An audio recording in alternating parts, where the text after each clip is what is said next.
조선 사상을 이해하기 위해서 또는 주자학 성리학을 이해하기 위해서는 반드시 우리가 알고 또는 읽고 넘어가야 할 책이 바로 근사록입니다. 근사록은 흔히 송대의 논어라고 불립니다.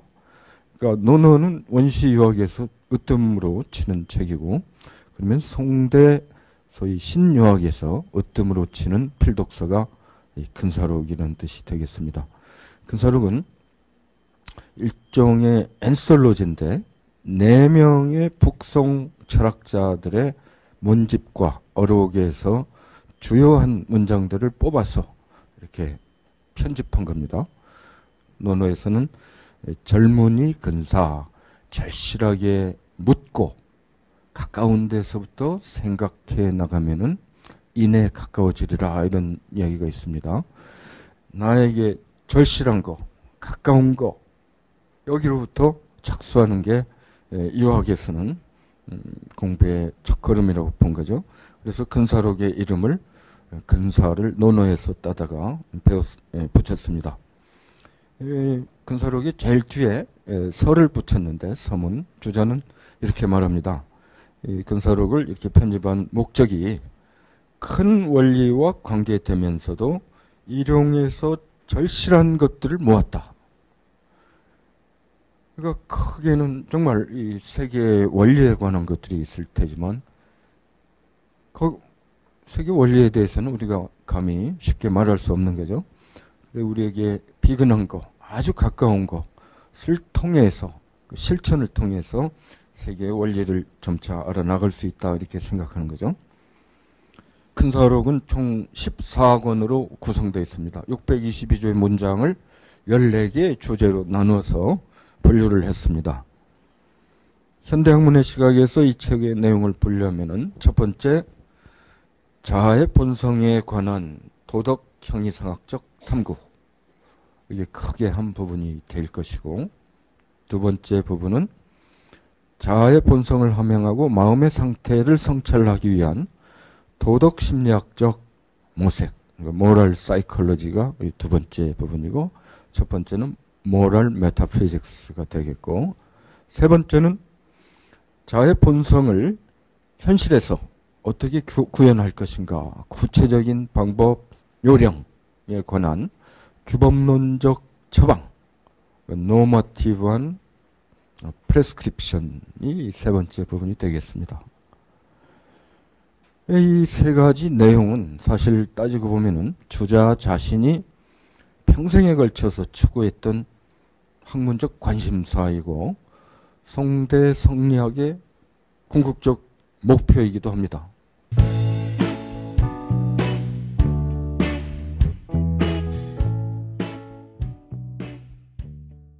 근사록의 핵심 내용을 이제 소개하기 시작하겠습니다. 성즉 리, 이런 작은 주제를 먼저 가지고 시작하겠습니다. 성리학 하면은 성과 리 두 글자로 이루어진 이름인데, 성리학의 핵심 개념은 성과 리입니다. 그럼 성은 뭐고 리는 뭔가 먼저 우리가 살펴봐야 될 텐데, 먼저 리에 대해서 말씀드리겠습니다. 리라는 개념에는 크게 두 가지 의미가 있을 겁니다. 하나는 세계 궁극 원리 또는 존재 이유를 뜻하는 리. 이제 주자는 그걸 소이연지고라고 부릅니다. 그러한 까닭, 이유, 이렇게 번역할 수 있습니다. 다른 하나의 의미는 인간을 포함한 모든 존재가 마땅히 따라야 하는 당위 원칙으로서의 리. 우리가 흔히 도리라고 할 때 바로 이 당위 원칙으로서 리입니다. 주자는 그걸 소당연지칙이라고 말을 합니다. 마땅히 그래야 하는 원칙. 성은 이제 리하고는 좀 의미가 달라요. 리는 세계에 내재한 보편적인 법칙을 서술할 때 쓰는 단어입니다. 보편법칙. 성은 보편법칙이라기보다 어떤 유적인 존재가 가지고 있는 고유한 성향. 유적 존재라는 것은, 유적이라고 제가 말씀드린 건 종류예요.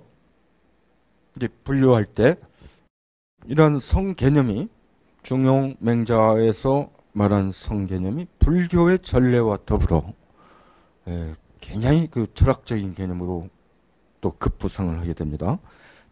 불교에서 말하는 성은 동일한 성이에요. 모든 존재가 깨달을 수 있는 이 성을 가졌다는 점에서 어떤 차별을 두지 않는 동일한 성이에요. 현실 속에서 아무리 비루하고 비천한 존재도 문득 깨달아서 각자 붓다가 될 수 있다. 깨달은 자가 될 수 있다. 우주와 같아질 수가 있다. 굉장한 선언이죠. 인간의 무한한 위대성, 그것을 선포한 거죠. 이제 유학자, 성대 유학자들은 불교의 이 성즉리 세 글자 이 명제를 유학 안으로 그대로 도입해서 이제 유교적 맥락에서 그걸 사용하게 되는 거죠. 인간도 인간 안에 비루한 존재, 비천한 존재 있지만 수양을 통해서 자기의 본성을 잘 발휘하면은 우주의 입법과 같아질 수가 있다. 그래 이제 성즉리라는 개념이 굉장히 중요한 성리학의 으뜸 명제가 되는 거죠. 그럼 이제 우리가 의문을 가질 수가 있어요. 모든 존재가 동일한 성을 가지고 있다면, 동일한 성을 부여를 받아서 태어난다면 왜 현실 속에서는 이렇게 사람들이 천차만별인가? 이제 유학자들은 여기에 대해서 설명을 해야 됩니다. 그래서 주자는 리일분수라는 개념을 제시합니다. 리일분수를 풀어 쓴다면 리는 근본에 있어 하나이지만 다양한 사물에 분부되어 서로 다른 본성을 이룬다, 이런 뜻입니다. 어렵죠? 그래서 더 쉽게 설명하기 위해서 주자는 불교에서 월인만천의 비유를 빌어옵니다. 현실의 지형 조건에 따라 달의 모양이 각기 다르다. 하지만 원본 달은 하나다. 리일 분수, 나뉘어서 다르다. 리는 하나지만 나뉘어서 다르다.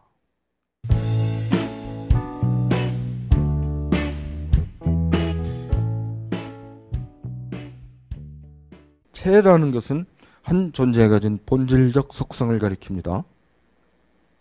용이라는 것은 그 본질적 속성이 현실 속에서 실현된 모습을 가리킵니다. 인간에게도 마찬가지라는 거예요. 사람의 마음이 가진 본질적 속성이 뭐냐? 인, 의, 예지라는 네 가지 성향이라는 거예요. 이 네 가지 성향이 어떤 일정한 조건과 만나면 각기 다른 네 가지의 심리 현상으로 실현된다. 이게 용입니다. 마음의 체에 해당하는 것은 인의예지의 성향이고, 용에 해당하는 것은 이러한 성향이 현실로 드러난, 현실태로 드러난 측은지심, 소지심, 사형지심, 시비지심 네 가지 감정들입니다. 그럼 이 성, 정, 이 두 개념이 잠재태와 현실태 이렇게 구분될 수 있겠죠. 도체편 38조에서는 정의천의 말을 인용해서 미발의 성의, 이발의 정의로 실현되는 존재론적 이행 과정을 이렇게 설명하고 있습니다. 희노애락, 기쁨, 노여움, 슬픔, 즐거움의 감정이 아직 발하지 않았을 때는 어찌 일찍이 선하지 않았겠는가. 감정이 드러나서 모두 절대에 맞으면 어떤 경우든 선하지 않음이 없다. 드러나서 절대에 맞지 않은 연후에야 비로소 선하지 않으며 있게 된다. 정의천의 이 이야기는 원래 중용 제1장에서 나온 이야기를 자기식으로 해석한 겁니다. 중용에서는 원래 이렇게 적고 있죠. 희노애락의 정이 아직 발하지 않은 것을 중이라 하고 발하여 모두 절대에 맞는 것을 화라 한다. 중은 천하의 커다란 근본이고 화는 천하의 공통된 도이다. 그렇게 말하고 있어요. 아직 감정이 발하지 않은 미발의 상태에서는 중이라는 거예요. 여기로 다가가려고 하는 것도 아니고 멀어지려고 하는 것도 아니고 치우침이 없는 그야말로 이 중정한 상태. 이제 이러한 상태가 성리학자들에게는 마음의 원래 상태라고 보는 거예요. 원래 상태. 이제 이런 원래 상태가 대상과 접했을 때, 감정으로 표현이 될 때 그야말로 정확하게 해당되는 감정을 느끼도록 표출돼야 되고, 느낌의 정도에 있어서 과하거나 불급이 없이 적정한 정도로 표출이 돼야 된다. 이게 감정의 중화입니다. 유학자들은 감정의 중화를 굉장히 중요하게 생각했습니다. 왜 그랬을까? 상황에 적합하도록 해당되는 감정을 표출하고, 감정 표현에 있어서 지나침, 정서 과잉이 없어야 되고, 모자람, 정서 결핍도 없어야 되고, 이것은 바로 덕스러운 인간이 가져야 할 기본적인 자세이고, 특히나 이러한 전통 시대에 있어서 사대부 지식인들, 과거 시험을 통해서 행정가, 정치인으로 만인의 위에 설 사람들, 공직자들이 갖춰야 될 기본적인 마음가짐이기 때문입니다. 성리학에서는 감정을 없애버리라고 결코 말하지 않아요. 사사로운 자기중심적인 이기심을 바탕에 깐 그러한 감정은 안 된다. 공정하고 객관적인 방식으로 감정을 느껴야 된다. 이게 이제 치중화의 핵심 의미가 되겠습니다.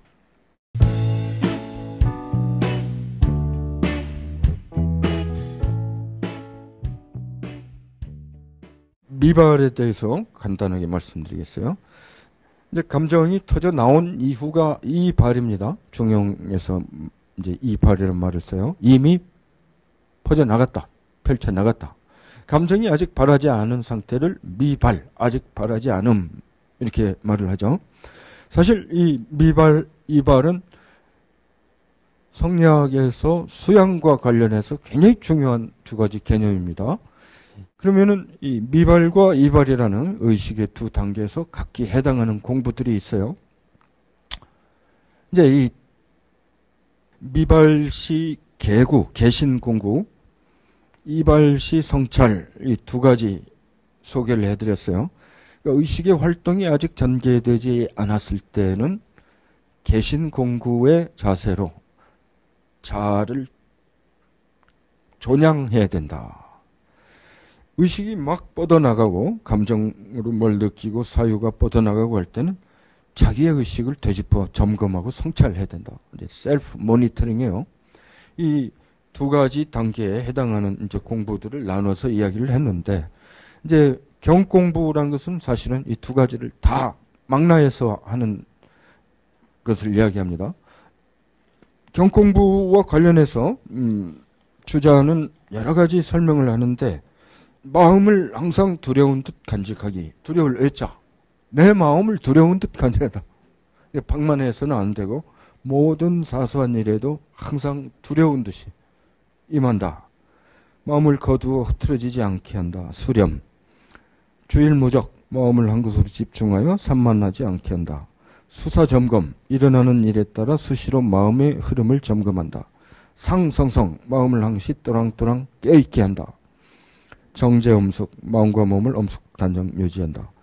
경공부가 자신의 의식 상태를 방만하지 않게 항상 깨어있는 상태로 자기중심적으로 흐르지 않도록 항상 공정하고 객관적으로 유지하는 일이라면은 이제 좀 다른 종류의 공부가 또 필요해요. 경공부가 내면 공부라면은 이제 경물치지는 외면 공부에 해당해요. 경물궁리를 통해 우리는 합리적인 어떤 정보, 외부 세계로부터의 어떤 지식들을 수용을 하게 되고, 외면 공부죠. 경공부를 통해서 자기의 마음을 잘 유지함으로써 공정무사한 어떤 심적 상태에 도달하는 게 이상입니다. 내적 조건이 됩니다.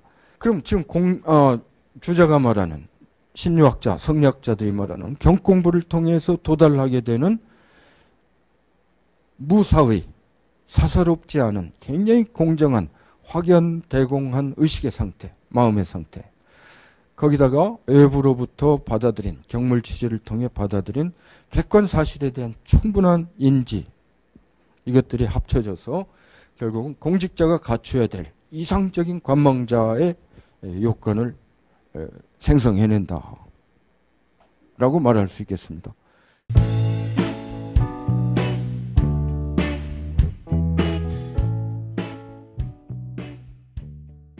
성리학에서 이상적인 인격의 모델은 천지와 성인입니다. 천지는 만물을 보듬어주고 모든 생명을 길러내지만은 사사롭지 않습니다. 자기중심적이지 않습니다. 의도적이지 않습니다. 이제 성인도 마찬가지라고 보는 거예요. 그래서 천지는 무심하고 성인은 무정하다라고 했지만 천지는 무사심하고 성인은 무사정하다는 거예요. 그래서 이러한 천지와 성인은 이 장차 공직자가 될 이러한 예비 후보들 독서인들에게 인격 모델이 되는 거예요. 예를 들어 이제 뭐 주렴계 같은 사람은 통서라는 자기 저작에서 이제 자기가 묻고 자기가 답하는 이제 그런 문장 쓰기를 통해서 이렇게 여기에요. 사희현 선비는 현자가 되기를 희구하고 현희성하고 현자가 된 사람은 성인이 되기를 희구하고 성인이 된 사람은 이제 또 하늘 같아지기를 희구하겠죠. 이제 이런 이야기를 쓰고 나서 뭐라고 하냐. 성가학고 성인이 되기를 배울 수가 있는가? 답, 가하다. 그러니까 성인이란 그 전설적인 신화적인 그런 이상인격을 우리는 꾸준히 자기 도약의 공부를 통해서 도달할 수 있다는 거예요. 인격적으로. 그러니까 굉장히 종교적인 그 신념도 충실했고 도덕적인 신념도 굉장히 충실했던 것 같아요. 이제 정신분석적으로 보면은 당시의 지식인 독서인들이 공통적으로 마음에 담고 있는 이러한 자아상, 이상적인 자아, 그것을 정신분석적으로 말하면 이제 원형 무의식이라고 할 수 있겠어요. 그래서 성인과 같은 인격, 참된 자아, 자아의 본래 성품, 미발시의 순선한 잠재태로서의 본성, 이런 개념들이 이네들이 현실 속에서 구현하고 실현하고 싶어 했던 그런 무의식적 어떤 원형이라고 할 수 있겠어요. 이제 조선에서 이러한 성리학을 받아들여서 500년을 운영을 했어요. 500년을 운영을 했지만 이게 제대로 구현됐는지 그 논의는 오늘 못해요. 그건 뭐 다른 기회가 되면 또 할 수 있겠습니다만 일단은 성악지묘, 성악십도라는 책 이름만 봐서도 성인이라는 이상인격, 아이디얼 타입에 대한 희구가 조선 땅에서 얼마나 강렬했는지 조금이라도 미루 짐작할 수 있을 것입니다.